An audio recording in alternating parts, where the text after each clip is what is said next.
राम राम भैया। देखियो आप हमारा पहले पूरा फील्ड देखो, सोयाबीन है इसमें। और हाइट देखिए अब इसकी पूरे में एक सही है। और इसका फराव और बताओ भाई, हलाओ कैमरा, ये देखो इतना भयंकर फरा है।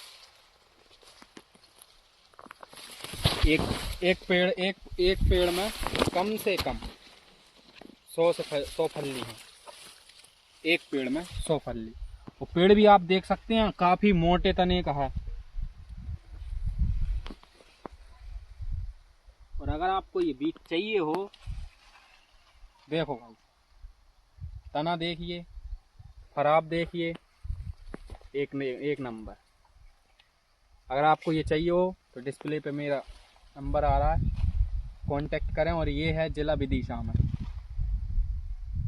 वैरायटी में बता दूंगा आप अगर मेरे से मिलोगे तो।